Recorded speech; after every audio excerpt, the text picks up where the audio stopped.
Welcome back to Don Odell's Legends. This is the Devil DJ here in Boston, and we are absolutely honored tonight to have an acoustic set by the one and only Murali Coryell. And welcome. Chris, great to see you, my friend. Very nice to see you. Thank you for coming. Were you just in Europe? I was just in Holland and one night in Germany for about 2.5 weeks. All and right. I got back not long ago, and it was kind of cold and wet, but the people were very warm.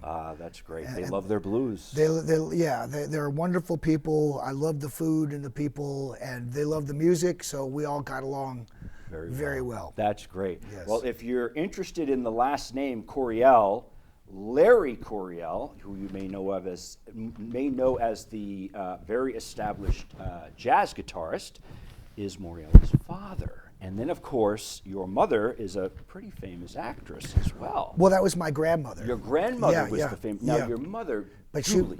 Julie. She was noteworthy also. Where she managed my father for what I would say was his most creative and best years of his career.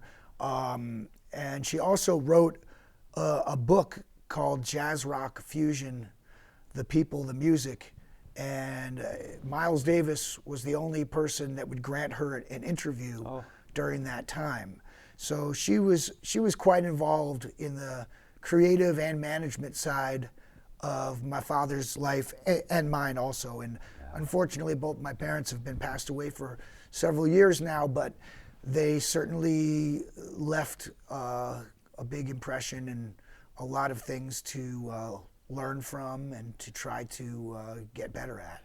They had you in 1969, Yeah. and as I understand it, they hung around with some pretty interesting cats, including Mr. Hendrix, as I understand it. Yeah, Jimi Hendrix. Yes. Who it's no accident, I think, that he is one of the most influential guitarists for many people. But for me in particular, I really gravitated towards him. And my mom and dad both told me about a time that Jimi Hendrix picked me up backstage at a concert, either at the Fillmore East or the Scene, one of those places, because my dad and Jimi used to jam together, and you can see pictures of them jamming together. I wish I could hear some of it. I have yet to find any recordings yet, but that was the way it was back then. And so Jimi held me when I was a baby. I don't remember it, but my dad said perhaps something was transferred, from Jimi to you, because he said you really love the blues, and Jimi loved the blues. Yes. And then not long after that, we lived with Carlos Santana in San Francisco. And was he well known maybe in San Francisco? Was he like? Well, this was post Woodstock, so Okay. the Woodstock in '69 really kind of made him a name to a lot of people. But he hadn't become the Santana that he is today yet. Sure. But they were really they were following an Indian guru named Sri Chinmoy, and along with John McLaughlin. And they were given spiritual names. Santana's was Devadeep, and John McLaughlin's was Mahavishnu. And I was given a spiritual name, Murali, which is how they pronounce it in India. And Murali is the divine flute that is played by the Krishna.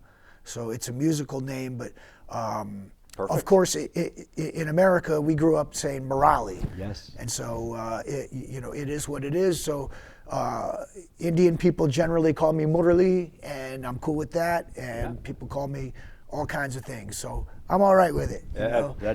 What a great story.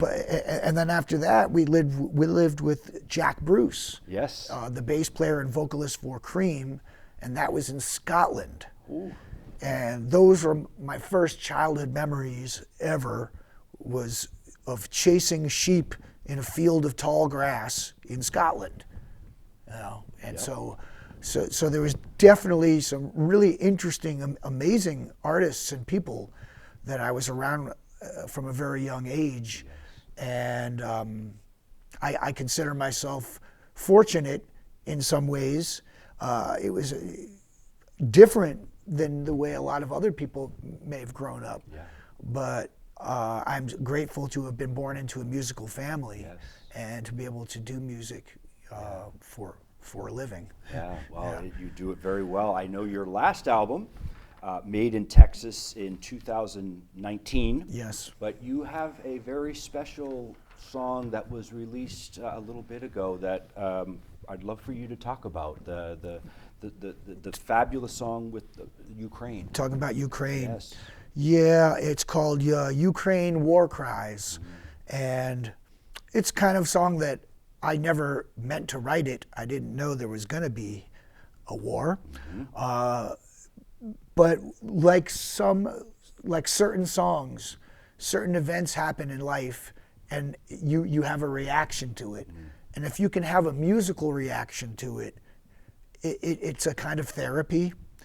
And I love, I speak Russian. I studied Russian, and I love Russian people and Russian culture. And really, I love all cultures and people. I'm one of those people that I embrace diversity. I love the different foods and musics and people that are in so many of all of the wonderful places I've traveled to. So, yeah, so that song was written in about 15 minutes. Wow. And I showed it to my band in Texas. I was on tour in Texas, and I showed it to him that night. And we played it, and it was somebody videotaped it, and I ended up sending it to President Zelensky. Yes. And in less than 2 minutes, he liked it. I shouldn't laugh. It's good for you, but it shows the power of what music can do. Hopefully it uplifted some folks for a little while over there. I hope so. And I have gotten messages from people from Ukraine saying thank you for that song and helping to keep awareness there, because my travels around the world have taught me that we're very lucky to be here where we are, to have a home, to have a job, to have a family, and have all those things be okay. Yes. Many people are not as fortunate, and I admire people that have overcome adversity. Those are the people that I admire, because we all have problems, but then it all seems relative when you hear about something really bad. So as somebody who tends to get kind of emotional, and it's kind of the nature of this kind of music, it's an effort for me to try to keep on a somewhat even keel, or not get too high or too low, depending upon how things are going, because everything changes from day to day. You don't know what's going to happen from one day to the next, and I try to appreciate every day and every moment that we have. Sure. Yeah. It's a great answer. And Ukrainian War Cries. Ukrainian War Cries. It's on YouTube. And it's on Spotify and Amazon and Apple. And I will recommend you really get the lyrics as well, because they're 15 minutes. That I did not know. They're pretty powerful. And so there's the video of it, of the live performance, and then people said you should record it in the studio, and so that's what I did. So there's a studio version. And a video version, a live version, and they're both. I'm really proud of both of them, and thanks for bringing that up and for noticing. Well, that. it's really good. What are you working on now, as far as music goes? Well, I just released another single, something much lighter. It's just a blues, kind of a fun blues shuffle called "Take It Off." Yes. And that's available for streaming, and I'm writing right now, and once I get my creative juices flowing, I want to record it while things are kind of fresh, and while you're feeling inspired, and so it's a never-ending journey to continue to craft your songs and try to, how can I say this or play this a little bit better, and get to the most pure, clear way of communicating. That's the great thing for me. One of the great things about blues is the emotion, the sensitivity. The big one is the vulnerability that a lot of the artists show, and they're willing to go out into public and sing it. And you don't see that often anymore with these stadium shows, etc. Right. Some people, they have tracks, Yeah. or they may have an entire incredible band that no matter what they do, it's going to be fine. Yeah. But there is a thing about, I'm trying to think of anybody that's become known for accomplishing something. There was not some level of risk involved in, taking a chance on yourself. Yes.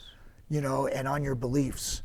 And somebody like Quincey Jones, who I got to meet at South by Southwest in 2009, I remember it, he said that music is the only thing that stimulates your left and right brain at the same time. And there's nothing else that does that. And so that was another thing that inspired me to write a song about that called Music Sets You Free. But he was told when Michael Jackson first wanted to work with him, people said, that's never going to work. Quincey Jones, he's a jazz guy. And then Quincey said, that's all you had to say was, I can't do it. And it's those people, there's something that I admire about that, the fight in them. And I think most people admire that. Absolutely. Whatever it is, that at least you're, willing to take a chance on yourself and what you believe in. So yeah, that's and put it out there. Yeah, I mean, that's to me, that's the amazing thing. What you and your brother and sisters in blues do. Some of the lyrics are the breakups, the heartache, the good times too, of course. Yes.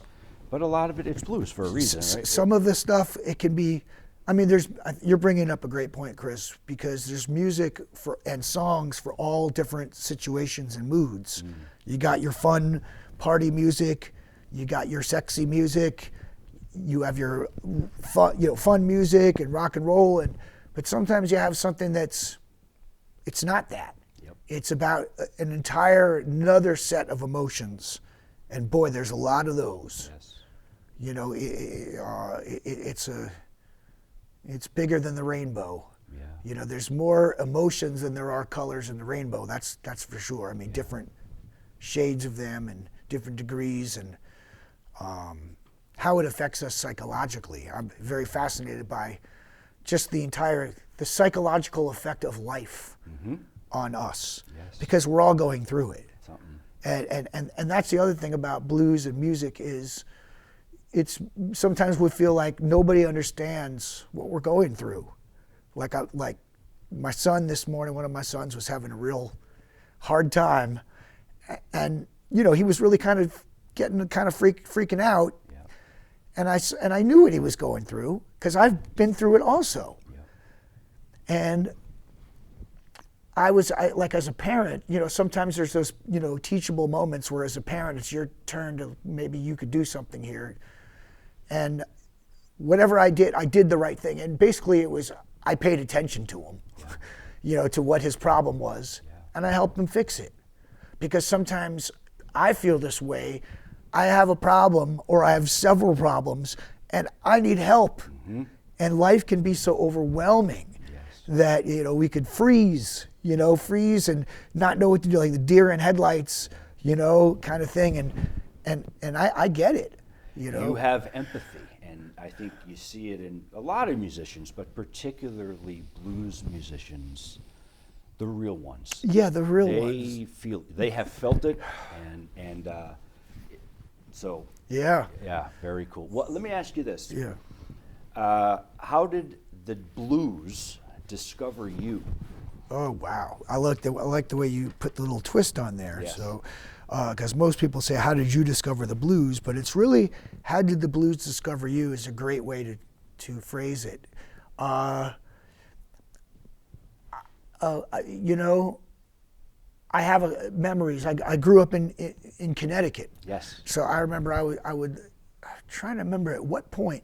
That blues mecca of Connecticut. Yeah, exactly, exactly.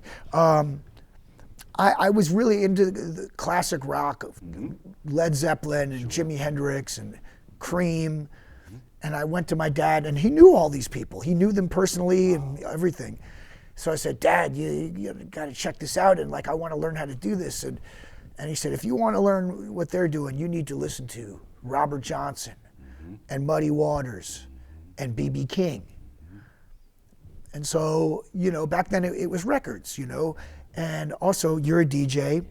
And so I remember I was living in Westport, Connecticut, and we got the University of Hartford blues channel from the college there. Yeah. And I remember hearing Howlin' Wolf's voice. And I remember like the first time I heard it, and I never heard anything like that before. Yes.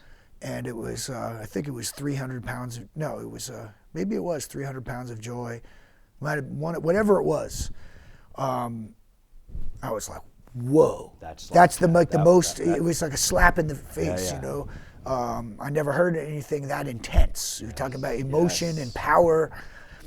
And then my dad said, go get the B.B. King record live at the Regal, which many people consider to be possibly the greatest live recording of all time when it comes to how the audience reacted to him and pushed him and to talk about emotion. Yes. So I went and got that, and I remember listening to it in the basement and just getting chills. Yeah. And to this day I still get chills. Yeah.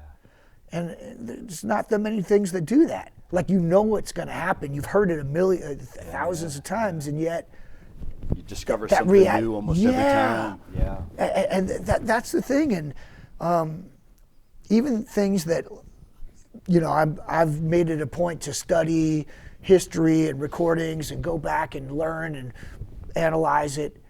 And even after all that, there's always still something that I never heard that before, or I never heard it in that way. And something happens in your life to you that changes you, and now you hear the song in another way. Yes. The lyrics now, they have a different meaning. You understand them, or there's a whole nother meaning. Yes, and I would say like something like that is Fire and Rain by James Taylor, right? Because I always loved that song. What a pretty song, but there was always this sadness in it, and I'm like, well, what's up with that? And then when I found out it was about his girlfriend dying in a plane crash, oh my goodness. Now, whoa, that's really heavy. Yeah. Now, Sweet Dreams and Pieces on the Ground, oh my goodness. How do you stop from crying about something like that? Yeah. So that's the beauty of music and how those songs, and I know the artificial intelligence is out there and they can, get closer and closer.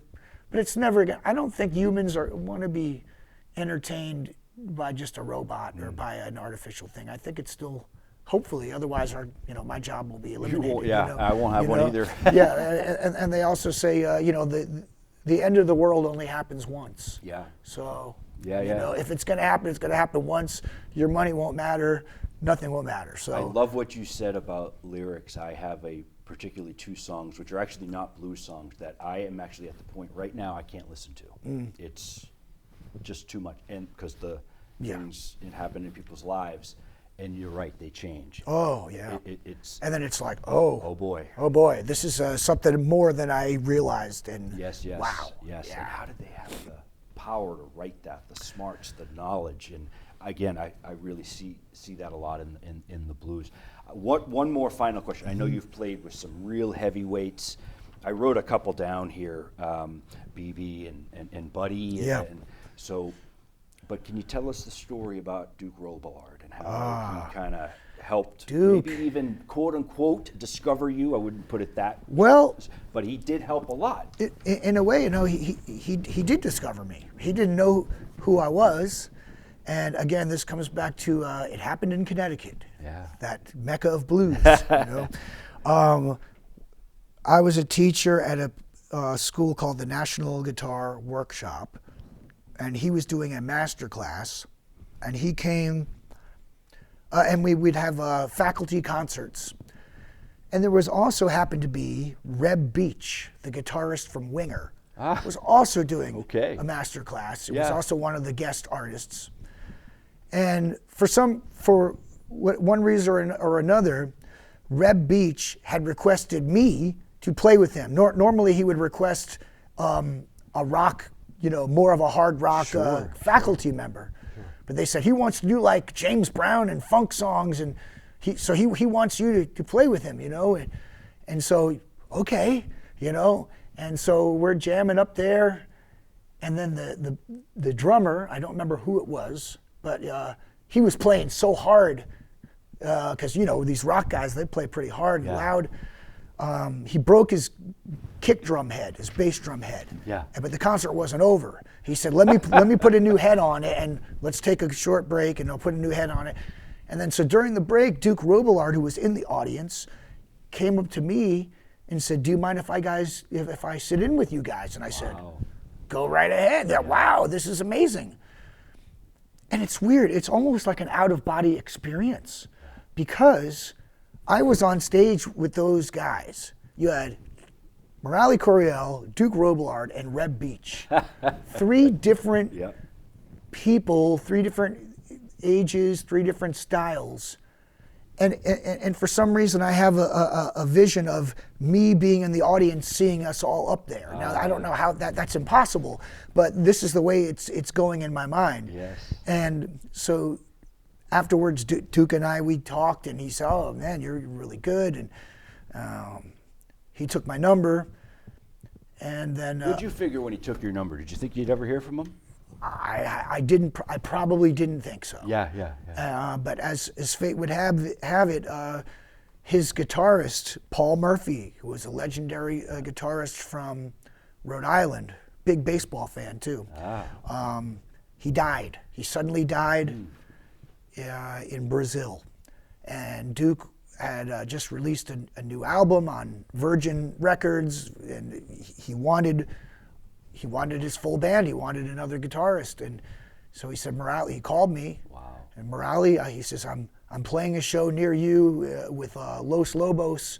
Can you come down and I'll give you a bunch of my cassette tapes to learn, and then I'm going to have you audition. And then he flew me out to Louisville, Kentucky, where he was living at the time, and he said, I'd learned some of the songs, and we started playing, and then he goes, stop. He goes, that's it. That's what I want. Oh, perfect. He said that feel. I was like, at first I said, oh no, I'm that fired. You're in trouble. Yeah. He said that, and he goes to the drummer and he goes, you see that feel? That feel. That's what I want. And then it was incredible. And then we embarked on a world tour, and. How old were you at the time? 24. Beautiful. And 2 weeks after being with him, I got signed to my first record deal. Oh. And that was because he was featuring me on vocals and guitar. Mostly it was his stuff, but he would, most nights, one or two songs, Murali, you do these, And so, and Duke also, I'm going to credit him with teaching me the right way to change a guitar string. Because he said, what, your dad never showed you how to? I said, not really. I said, he kind of left before I really got into playing guitar. So he said, okay, I'll show you how to do this. You know? And so, Duke, he turned me on to people like Johnny Taylor. He said, Murali, with your voice, you should listen to this guy. Those are the mentors, the people that they can kind of spot your talent and what would be good for you. Yeah. I mean, B.B. King did the same thing. Buddy Guy did the same thing. My dad, Duke Robillard, Joe Louis Walker, all those people, they all took the time to actually pay attention and to know that you were serious enough that they're going to tell you something that you're going to want to listen to it. And it's implement good. It. Yeah. You went and implemented, obviously. And it's the kind of thing that you can't get it from a lawyer, or a psychiatrist. Understood. Not in the same way. Understood. You can't go to school for some of those things. It's the real life school. Real experience. Yeah.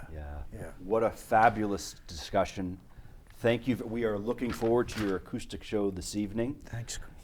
Thank you very much, sir. Chris, thank Great, you. Great. The It's a history, holy cow. It's a pleasure. You really know your stuff, my friend. Well, And honor to interview you, my friend. Thank you very the much. pleasure is all mine. Well, thank you. Thank you again from Don Odell's Legends, the Devil DJ here in Boston, Chris, Murali Coryell with us this evening. Thank you, everybody. Peace.